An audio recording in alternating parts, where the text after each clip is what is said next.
Catholic Education Sandhurst acknowledges the traditional owners of the land and waters that this podcast is recorded on.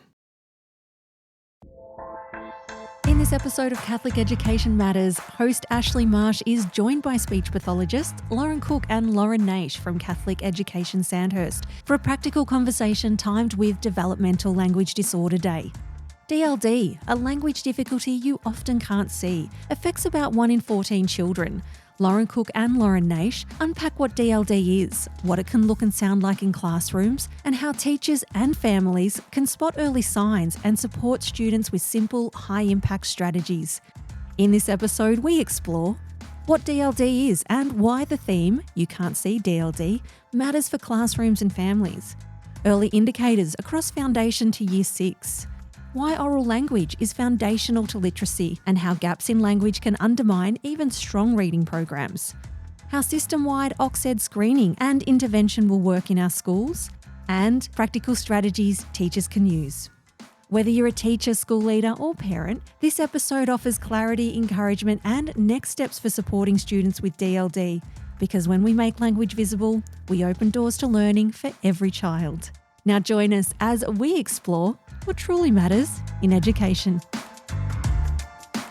Welcome back everyone to Catholic Education Matters. Today I'm joined by two of our speech pathologists from the Inclusive Education team.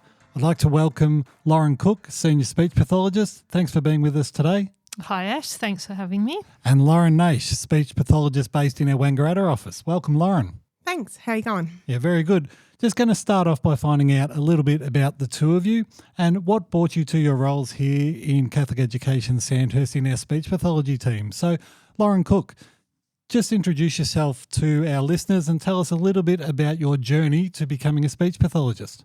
Sure. I grew up in Shepparton, so for me, coming to Sandhurst was a bit like coming home.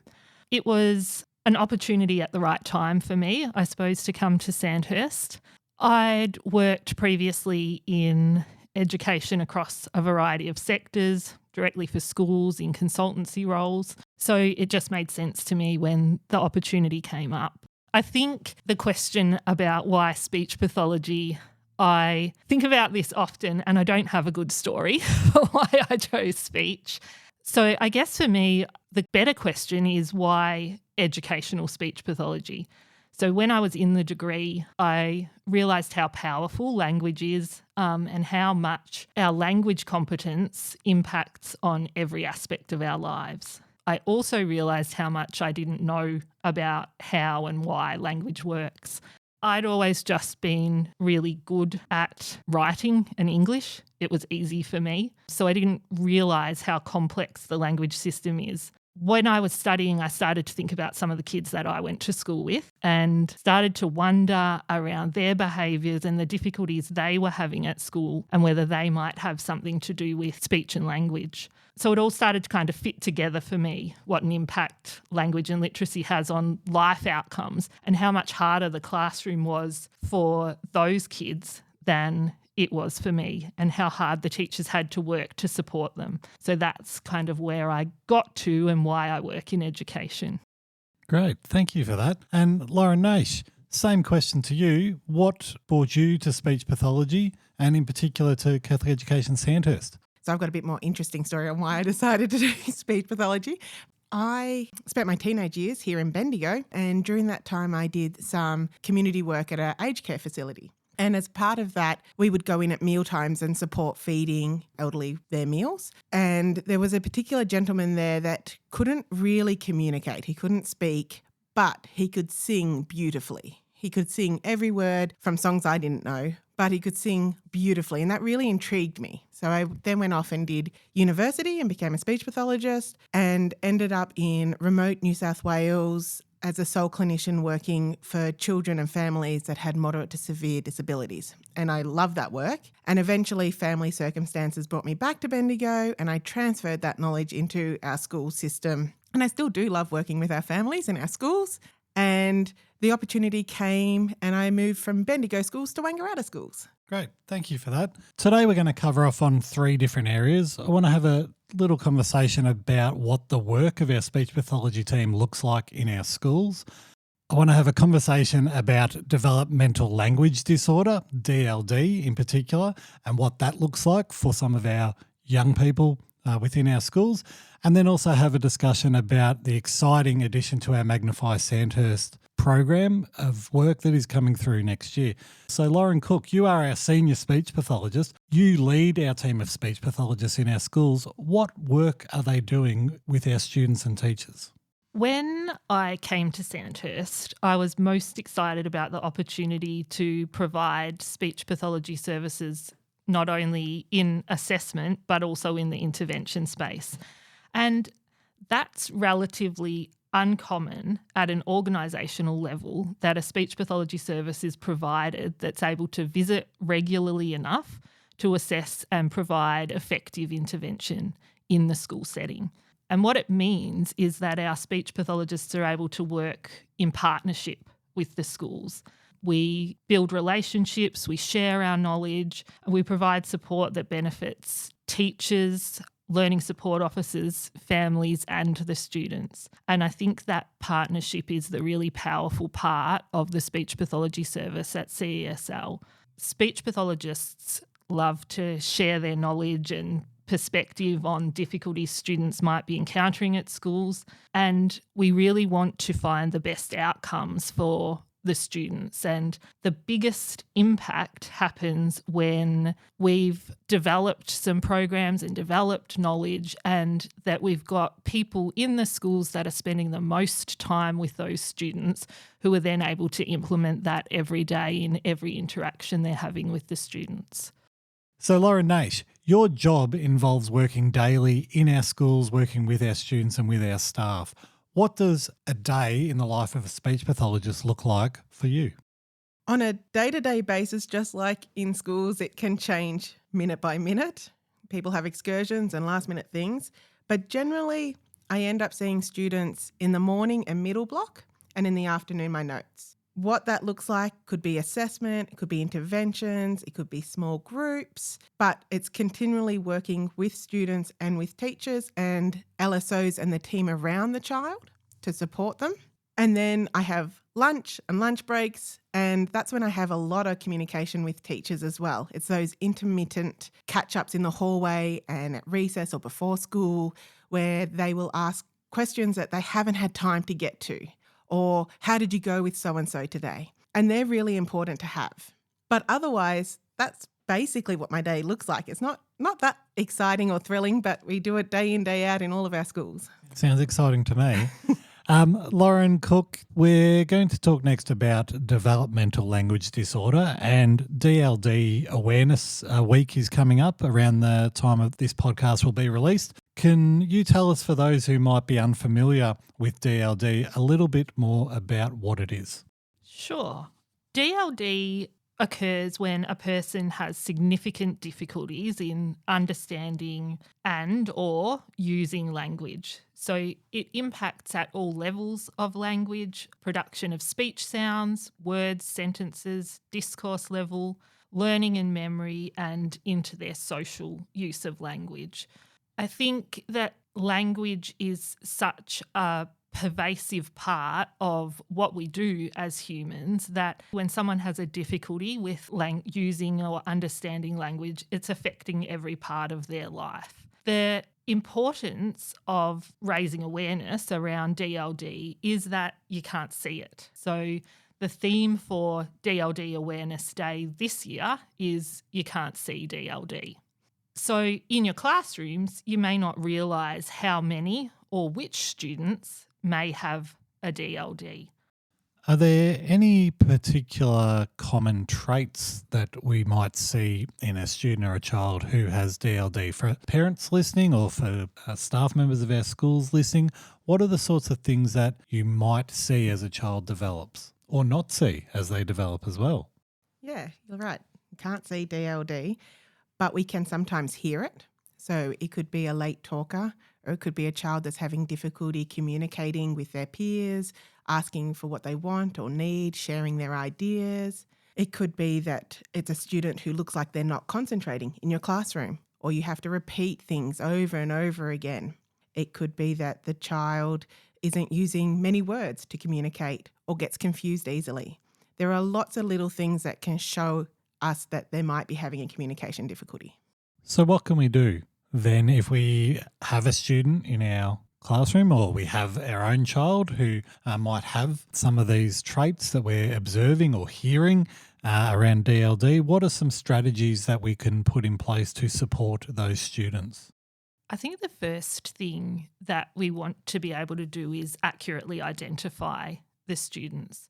We want to be able to accurately identify their language abilities. And then once we know that, there's things that we can put in place to support them. But if we don't understand the cause of the difficulty that we're observing, then the interventions and supports that we're putting in place are not always targeted enough to develop those skills that they need.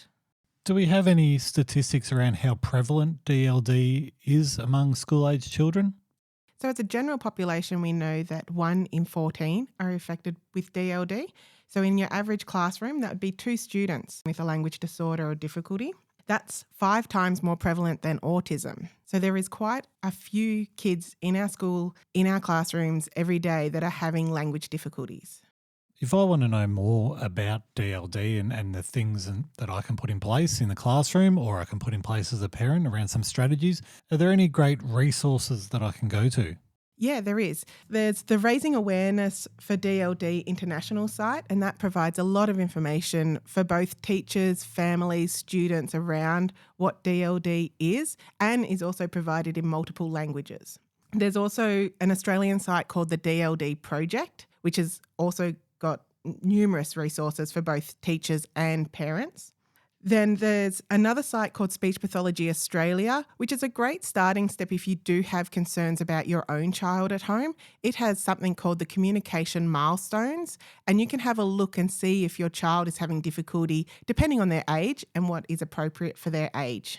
I think we need to understand what typical language development looks like to be able to understand what may be delayed or disordered. So the communication milestones from Speech Pathology Australia set out really clearly what's expected at each age. And so then you can make a call around whether or not your child is meeting those milestones.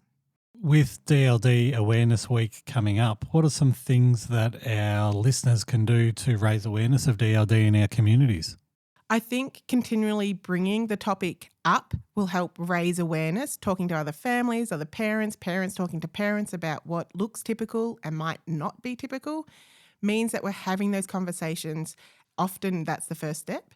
And then being able to, like we listed before, guide families, parents, teachers to those sites so that they can find the information that they need. So as long as we keep presenting that information out there, then we keep raising awareness. And it isn't just one day, it's continual. We need to keep raising awareness all the time.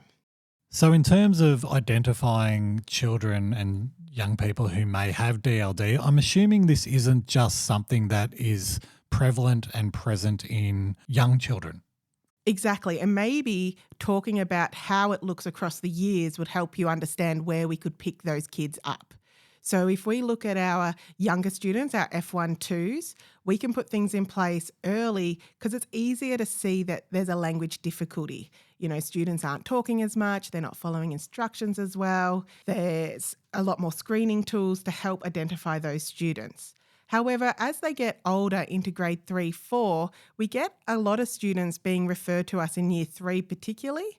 So I've got quite a few coming in now where the teacher's going, there's something else going on. The kid's just not getting it now. And that's often because they always did have some language difficulty, but we gave such great supports in F1-2. So we often were putting in the visuals, we were putting in the repetitions. But when we get to grade 3, 4, we peel those all back and we expect children to be more independent in their learning. And now that we've taken those tools away, that child is struggling. And so it was probably always there, but they needed the tools and we've taken them away. And that grows into years 5 and 6 as language becomes more complex. What we want to do is ensure that those students that have now learnt to read have flipped now to reading to learn. And so they continue that way. A lot of students with language difficulties will also have literacy difficulties. So reading comprehension and reading difficulties is quite common with students that have DLD. And sometimes we'll have those students doing interventions, and then the interventions are working to some part, but we're not also picking up the language issue that might be underlying it. So that's often when we need to step in and talk to our speech pathologist about other things that might be going on. Magnify Sandhurst, our learning and teaching initiative, has a heavy focus on literacy development and literacy skills and programs. Can you just talk to us a little bit about the link between the programs that are currently in the Magnify Sandhurst suite of offerings and language development? Currently, the Magnify Sandhurst programs focus on literacy acquisition. So when we're talking about literacy acquisition, we're talking about the skills we need for effective reading, writing and spelling. Students, as Lauren said, students that have language disorder will have a more difficult time transitioning to literacy. So we need to be able to identify what students' language skills are like to be able to most effectively use the great initiatives that are happening currently in schools in Sandhurst. I read something recently that said the gaps in oral language undermine even the most effective literacy initiative. So we need to be identifying what students' oral language skills are like to be most effectively supporting their learning in an ongoing capacity. So we've identified that gap in our current program offerings around oral language, and credit to yourself, Lauren Cook, and the speech pathologists around the research that has gone into identifying a program that we can implement to be able to give us more data around student language acquisition and to identify any particular difficulties students might be having. It was recently announced that OXED is going to be the program that we are going to implement across all of our schools in Sandhurst around oral language. Can you tell us a little bit more about OXED and how that's going to be rolling out for our schools in 2026? It's really exciting for the speech pathology team and for our schools to have a program where we can identify the oral language needs of the students at school entry. We know that around 1 in 4 students start school with oral language skills that aren't adequate to meet the demands of the curriculum. The OXED language screen will be the assessment that teachers use to screen and identify students who have language difficulties in their classrooms. This assessment is administered by the teacher at school entry, but then can be used over the year to monitor the progress of students through the school year. So for all of our foundation students in 2026, they will all undertake this screener, is that correct? That's correct, yeah. So every foundation student at school entry will complete the OXED language screen, and it looks at language in its expressive form, so how well students are able to express their wants, needs, ideas and thoughts, and it also looks at their receptive language, so how easily they're able to understand what other people are saying to them, which means that we have a really comprehensive picture of their language abilities. So then we've identified the area of deficiency or the area of difficulty, then what? So after we've identified the students, and I think this is the really exciting part, once we've identified the students, we've got an obligation to do something about that. So what comes with this program and this package is an intervention, a small group intervention that supports students' oral language development. So the speech pathology team will work with every school around analysing their data and looking at which students require that intervention and then monitoring their progress through that intervention. So once we've identified a language difficulty, then we're able to monitor that progress and we're able to identify whether there's the need for further assessment. That may be diagnostic assessment from the speech team, or whether those students with that intervention that happens early are then able to meet the demands of the curriculum. And we've partnered with Pearson around this particular program and initiative. Tell us a little bit about the training that's going to be available to staff within our schools to support them as this rolls out. Yeah, so Pearson will work with us to deliver web-based training for staff in schools who are delivering the intervention, as well as supporting us at a system level to support the schools in implementing the assessment and the intervention. So a lot of that is in development at the moment. And as I was driving to Bendigo today, talking to another Lauren from Pearson around what that might look like and what are our next steps. So do you have to be Lauren to be a speech pathologist? No, just checking. We just like to keep it in the mix. By this time next year, we will have had our first group of foundation students all undertake the screener within CSL schools. We also will have had our students who had identified needs undertake a 20-week program to improve their oral language skills. What do you anticipate to see in our classrooms as this program continues to roll out? Next year will be our first step into consistently identifying students that have oral language difficulties, but consistently identifying the oral language abilities of all students that are entering school in Sandhurst.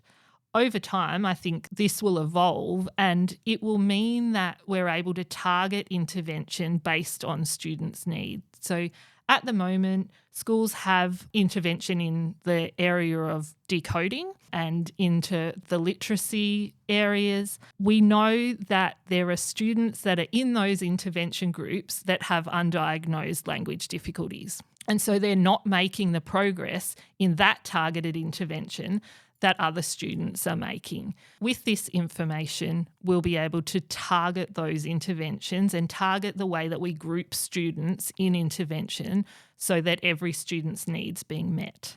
I was also going to add that I really like the fact that we would have ongoing long-term data for these students of their oral language skills. So as they progress, we can also look back when they are having difficulties in the older years and go, you know what, they did have some difficulty with oral language. They did do some programs with us and progressed well, but maybe now the language demands are more difficult and we need to work with that student again. So we'll have this great set of data from when they start school to keep building on as well.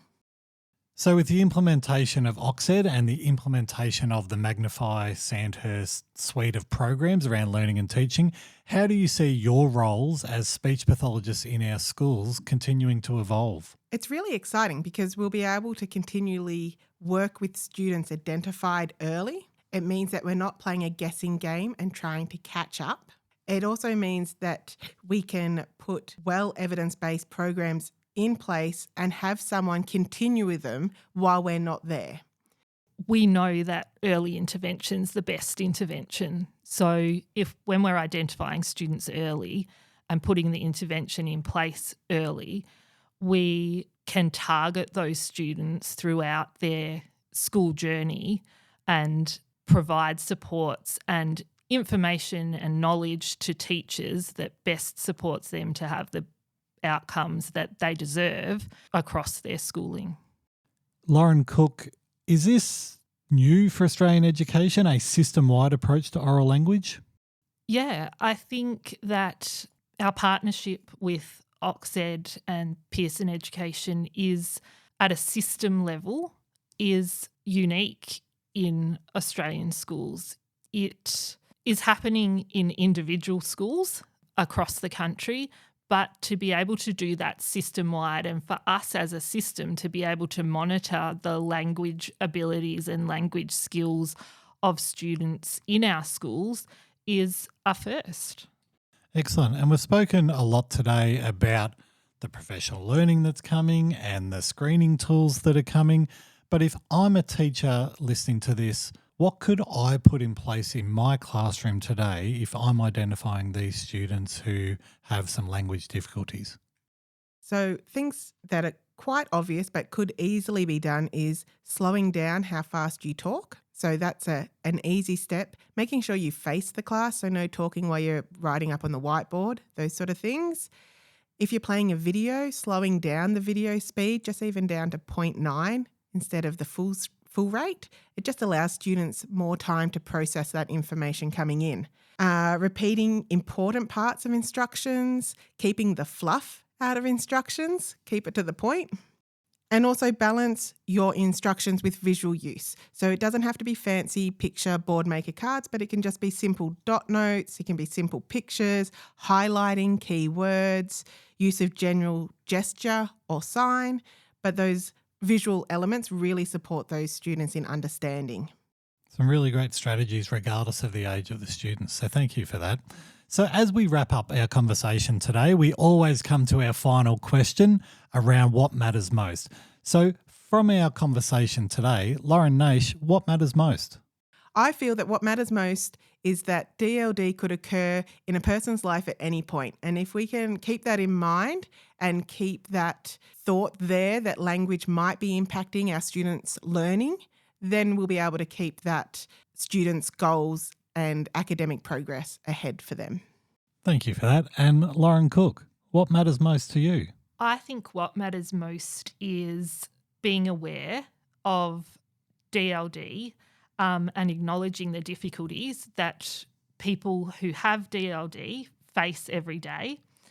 Interactions that you or I might barely think about, like learning a new game in the playground or talking with your peers or your friends at lunchtime, can be hard work for somebody with DLD. So keeping up with the demands of the classroom is really hard work.